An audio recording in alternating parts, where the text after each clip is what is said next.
Sini lah, Pak, ya.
kira aku ini hidup? Itu hanya namanya saja. Mengerti kamu, Darwin? Oh, saya harap arwahnya yang telah pergi itu melihat bagaimana aku mencintainya. Saya tahu, ini bukan rahasia pula bagimu. Suamiku sudah tidak adil terhadap saya, kejam, dan ia tidak setia.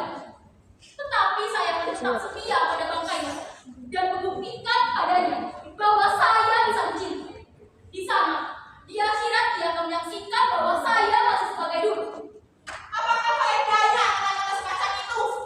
Bila lebih patut, nyonya berjalan-jalan di kebun atau memerintah orang untuk memasang kuda sayang kita. Si Tobi dan Sahero di depan kereta, dan kemudiannya pergi pesiar ataupun mengunjungi para tetangga, nyonya.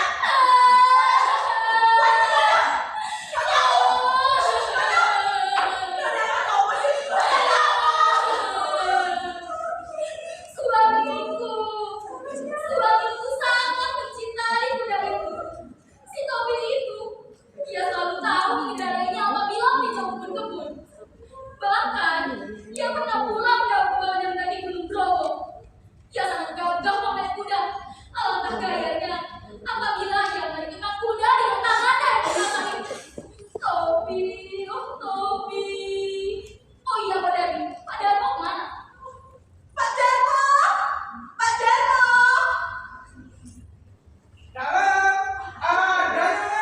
Jangan lupa beri Tobi rumput 2 kali lipat hari.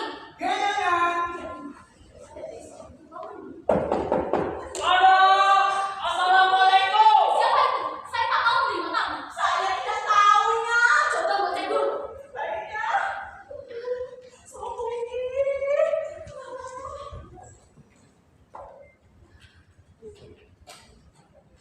Ada apa, Tuan? Mau apa, Tuan ini?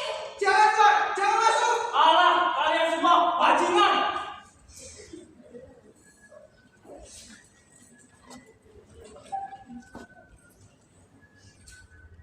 Kau akan melihat, Marco, betapa aku dapat mencintai dan mengampuni. Cintaku bisa mati hanya bila aku pun telah mati. Dan tidakkah kau baik dan setia? Aku telah mengaku. Aku adalah istri yang mengurung diriku sendiri dan akan tetap tinggal setia sampai mati. Dan kau tak tidak malu monyet yang tercinta. Kau selalu mengajakku bertengkar dan meninggalkanku berminggu-minggu lamanya.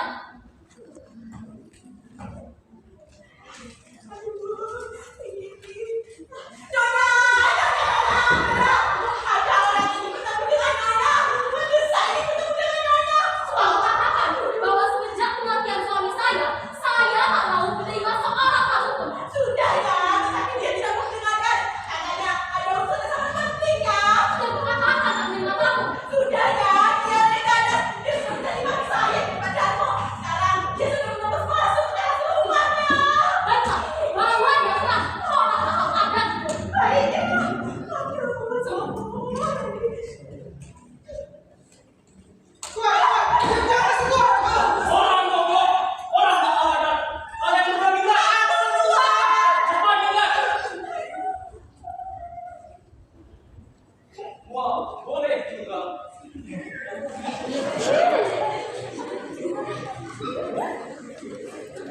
Nyonya, saya merasa terhormat untuk memperkenalkan diri saya. Mayor Laskar Rakyat di zaman revolusi. Sekarang telah mengundurkan diri, Nyonya, dan menjadi pengusaha perkebunan. Adapun nama saya Baitul Bilal.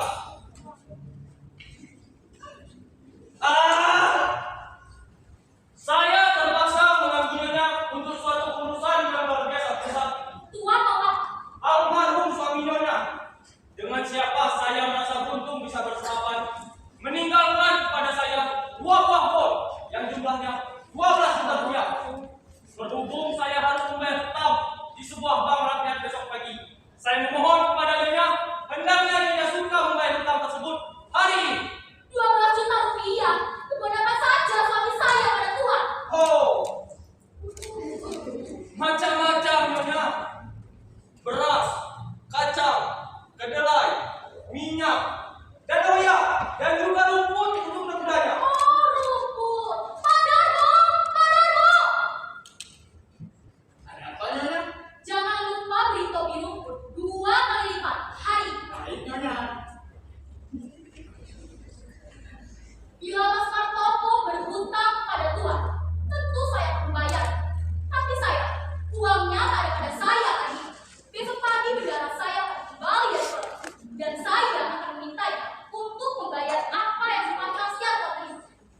dan mereka mengharapkan saya untuk menahan diri.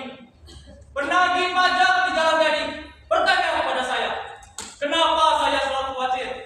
Saya membutuhkan uang. Saya merasa leher saya terjerat. Sejak kemarin pagi, saya meninggalkan rumah di waktu hari masih subuh dan menagih utang ke sana kemari. Seandainya saja yang membayar, kan lumayan juga. Tapi tidak, saya telah berusaha keras. Setan pun menyaksikan bagaimana saya menginap di penginapan tertutup itu. Di dalam kamar yang sempit dengan balai-balai yang penuh kepiting. Dan akhirnya saya cuma mengharapkan untuk menerima uang sekedarnya. Dan nyonya cuma bilang tidak bernafsu. Mengapa saya tidak boleh khawatir begini halnya? Saya kira saya telah cukup menjelaskannya, Tuan, bahwa saudara akan kembali dari kota dan Tuan akan menerima uang kembali. Saya datang tidak untuk bertemu dengan bendahara nyonya. Saya datang untuk bertemu dengan nyonya. Saya tidak peduli dengan bendahara itu. Demi setan saya tidak peduli. Maafkan bahasa saya ini. Sesungguhnya, Tuan, saya tidak biasa dengan bahasa seperti itu ataupun tingkah laku seperti itu. Saya tidak bernafsu untuk bicara lebih lanjut. Nyonya, nyonya mau kemana nyonya? Apa yang bisa kukatakan sekarang? Tidak bernafsu. Tepat 7 bulan suaminya mati. Saya harus membayar rumah, bukan? Suaminya mati begitu saja. Bendaharanya entah pergi kemana. Semoga ditelan setan dia. Sekarang terangkanlah apa yang harus saya perbuat. Apakah saya harus lari dari penagih bank itu dengan helikopter? Atau menunturkan kepala saya di tembok batu? Saya tidak akan membiarkan seseorang memperdayakan saya. Setan akan mengajar mereka. Saya akan duduk di sini dan tak akan beranjak pergi sebelum dia membayar hutangnya. Betapa marah saya. Betapa hebat marah saya. Segenap urat saya gemetar dan hampir-hampir tidak bisa bernapas. Oh, sampai-sampai saya merasa sakit. Mbok Darmi! Mbok Darmi! Iya, Tuan, iya.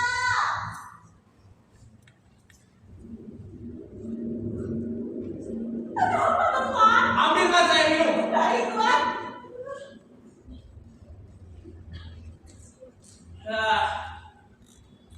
Nah, apa yang bisa kita perbuat? Tak ada uang kontan di dompetnya. Logika macam apa ini? Saya merasa leher saya terjerat, membutuhkan uang dengan sangat, dan hampir-hampir saya bunuh diri. Dan ia tidak mau membayar hutangnya sebab dia tidak bernafsu membicarakan masalah uang. Inilah logika perempuan. Itulah sebabnya saya benci bicara dengan perempuan. Sekarang benci saya luar biasa. Lebih baik saya duduk di atas kotak dinamit daripada berbicara dengan perempuan.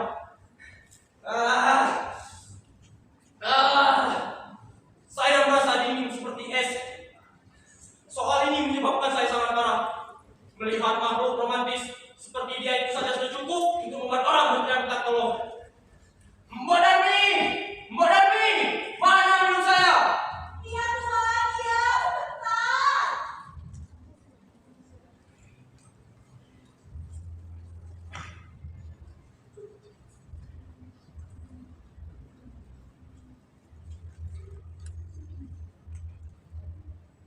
Nyonya Mangkoko sakit dan tidak mau bicara dengan tamu, Tuan. Minggir! Baik, Tuan.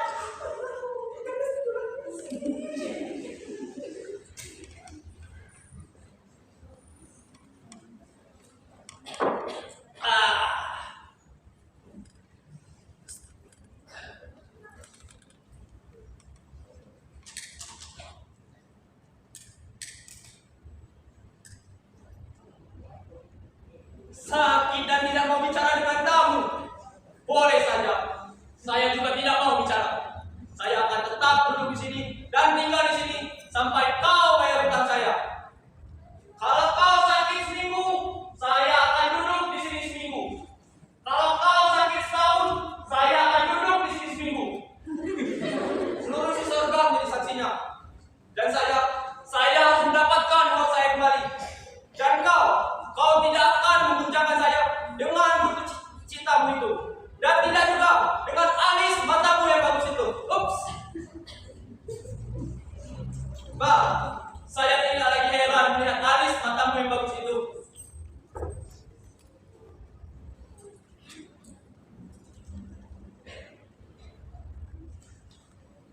Ali, lepaskan kuda dari kereta.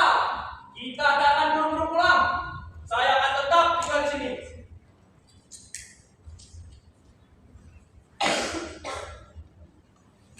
Katakan pada orang-orang di kandang supaya memberikan dia rumput 2 kali lipat. Kuda yang itu rewel sekali. Jangan dipukul, goblok. Ya, boleh dipukul. Tapi pelan-pelan saja. Nah, gitu. Jahanam betul. Puasnya tak terkira. Tak ada uang semalam dan tak bisa tidur. Dan sekarang baju berkabung yang hitam dan tidak bernafsu. Aduh, kepala saya sakit. Saya harus minum lagi. Modami, Modami. Iya, iya, Tuan, iya.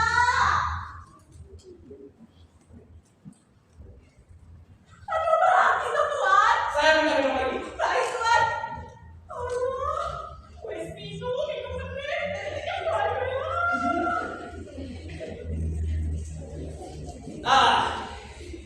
Gagalnya sudah nyata. Tak bisa dibantah lagi. Debu, sepatu kotor, belum mandi, belum bersisir, jerami mengotori pakaian. Nyonya itu barangkali mengira saya ini seorang gadis. Memang agak kurang sopan masuk ruang tamu memakai pakaian seperti ini. Ya, tapi tidak ada salahnya sampai sekarang. Saya datang tidak sebagai tamu. Saya penagih hutang dan tidak ada pakaian khusus bagi penagih hutang. Bodami, mana minum saya? Iya, Tuan, sebentar.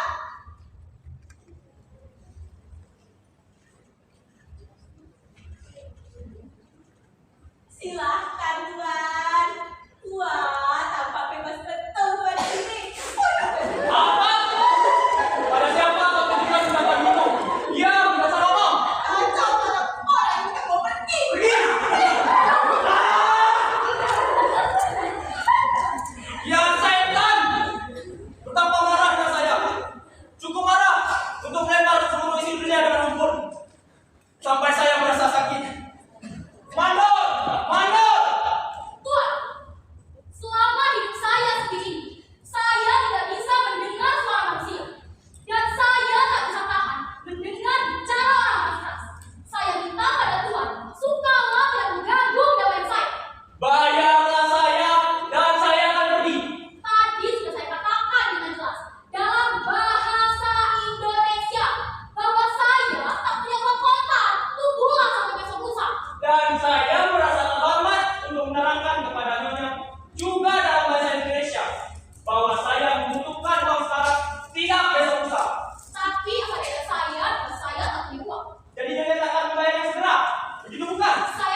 Saya pernah mencinta, menderita, mengeluh kepada bulan, disiksa oleh cinta.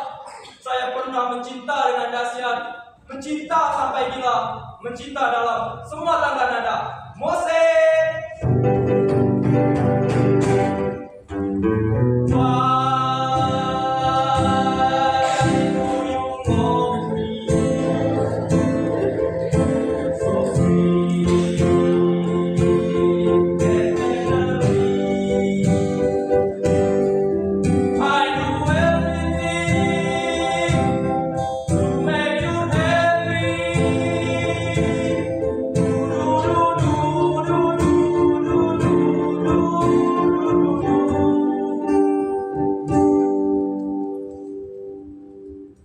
Nyonya mempunyai nasib yang malang karena Nyonya terlahir sebagai wanita.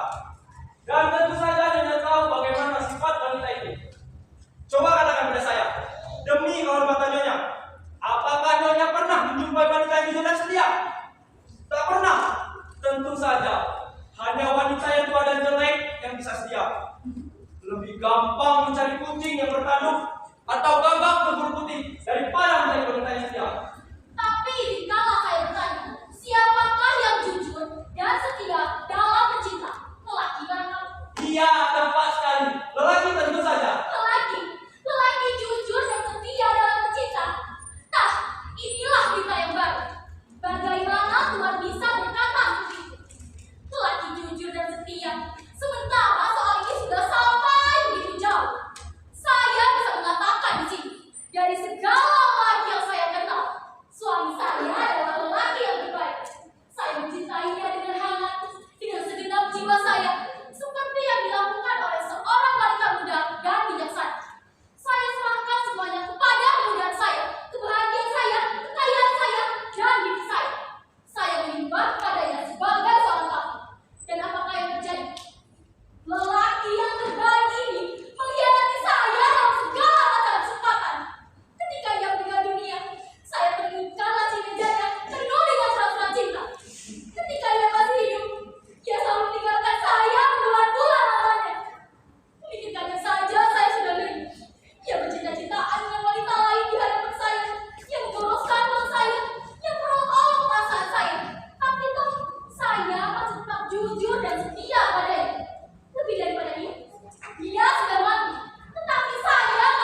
Oh, alisnya sungguh indah. Saya berarti habis suami saya tidak ada senapan angin di sini. Dan sekarang senapan itu dengan mudah menggunakan juga. Oh, senapan angin. Boleh saja. Dengan gembira saya menebus kepala Tuhan. Semoga Tuhan yang sehat. Akan saya tembak alis matanya yang bagus itu. Go! Saya bukan orang yang banyak cincong. Bukan pula pemuda hijau yang sentimental. Tuhan, inilah senapan. Tetapi sebelum kita berduel, saya minta adalah dulu cara menembak. Saya belum bisa dengan senapan tadi. Ini namanya senapan angin. Ya. Pelurunya memang bagus untuk menembak burung. Tapi ini lain dari senapan biasa. Ya, boleh juga. Lihatlah. CSA kaliber 5,5. Harganya tak kurang dari 8 juta rupiah. Begini cara memakainya.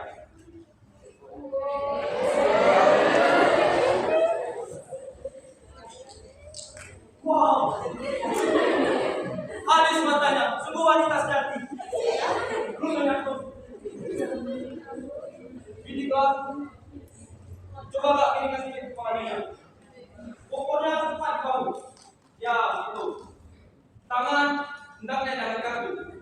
Lemas tapi kuat. Jangan tekan. Pelan-pelan bernafas. Inilah baik-baik. Bukan. Tidak enak tembak dalam rumah. Marilah kita pulang dulu. Ya, saya belum selesai belajar. Saya kasih contoh dulu. Saya akan ajari caranya menembak ke udara. Lalu, itu tidak perlu. Kenapa? Sebab itu urusan saya. Apa tuh Tuhan takut? Tuhan yang tahu. Jangan tidak jelas. Ayo, itu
Tertutup saya ini.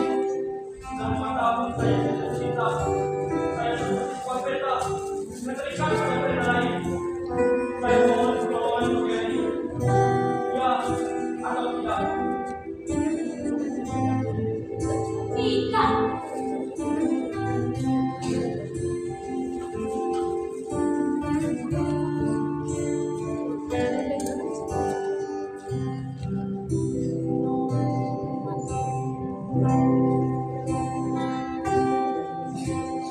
Turun. Ada apa ya? Tidak apa. Tuhan boleh pergi. Tapi tunggu dulu. Tidak. Pergilah. Saya benci pada Tuhan. Selamat tinggal, Nyonya.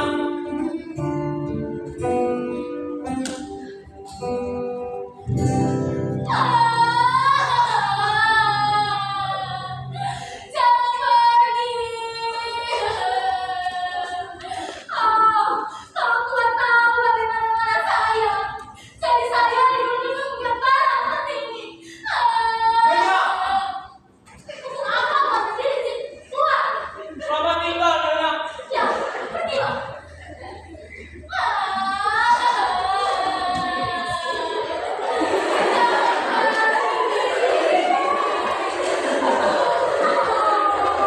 Tidak, tidak, saya benci pada Tuhan. Apa marahnya saya ini? Nyonya, saya kembali. Jangan bilang. Oh, kembalilah. Nyonya, saya marah kepada diri saya sendiri. Jatuh cinta seperti anak sekolah, berlutut dan bagaimana waktu. Saya merasa demam. Saya cinta kepadamu. Ini sehat. Apa yang saya butuhkan? Ialah jatuh cinta. Besok pagi saya harus membayar bunga ke bank. Panen kopi sudah tiba. Dan kemudian muncullah Nyonya.